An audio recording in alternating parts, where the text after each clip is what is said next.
Bonjour à tous et me revoici pour une nouvelle vidéo où je vais parler d'un point qui me semble important et intéressant à relever. Et c'est un piège malheureusement dans lequel beaucoup de personnes de nos milieux tombent. Donc on va entrer dans le vif du sujet comme d'habitude, hein. Donc c'est soit des gens qui tombent dans un antisémitisme hystérique et déraisonné qui peut mener à l'islamophilie, ou justement une islamophilie maladive qui peut mener à la judéophilie. Donc il y a des mouvements identitaires comme Pegida par exemple, qui est très conciliant avec l'impact qu'a la communauté juive sur nos sociétés européennes. Donc on voit notamment à des manifs Pegida des drapeaux israéliens flottés par exemple. Donc sinon on a dans l'autre sens égalité et réconciliation, qui est très critique à l'égard de la communauté juive, avec raison, hein, comme Pegida avec la communauté musulmane, et qui par ailleurs est très conciliant avec la communauté musulmane. Donc on a les deux extrêmes, la vérité se trouvant toujours dans le juste milieu. Et comme dit Adrien Bozzi, il ne faut point tomber dans un judéo-criticisme qui occulterait toutes les autres problématiques, pourtant bien réelles et tangibles, même si évidemment on sait que la plupart de nos maux sociétaux proviennent essentiellement de la communauté juive organisée, donc du judaïsme politique. Charles Maurras, à juste titre, hein, il employait l'expression des quatre États confédérés. Il parlait des protestants, des juifs, des francs-maçons et des métèques.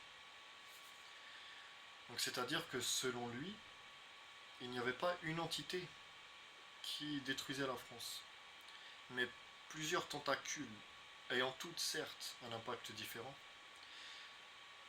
mais qui tendaient vers le même but, c'est-à-dire la destruction de notre identité, de nos valeurs et de ce qu'est réellement la France et le peuple français. Comme actuellement, actuellement le judaïsme et l'islam n'ont pas du tout le même impact, puisque justement la plupart des juifs sont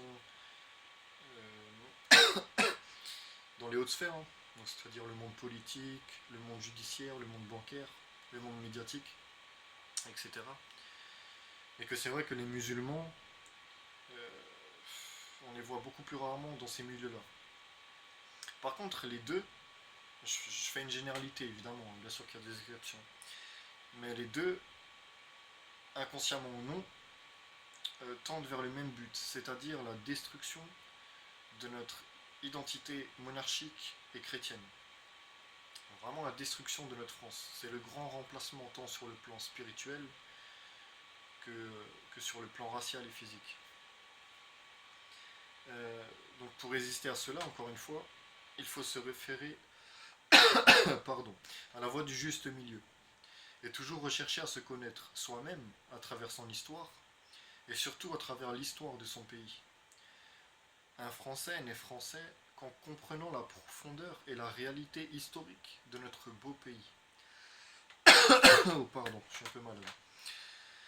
Sachant que notre civilisation n'aurait rien été sans la figure du roi et sans la religion catholique. C'est déjà deux points essentiels à comprendre avant toute chose. Avant la volonté de se déclarer français, il faut vraiment comprendre que notre pays ne serait rien sans la conversion de Clovis au catholicisme et sans les plus de 1000 années de catholicisme et de monarchie qu'on a connues. Donc voilà, je vous remercie pour m'avoir écouté dans cette petite vidéo et à une prochaine fois. Bien à vous.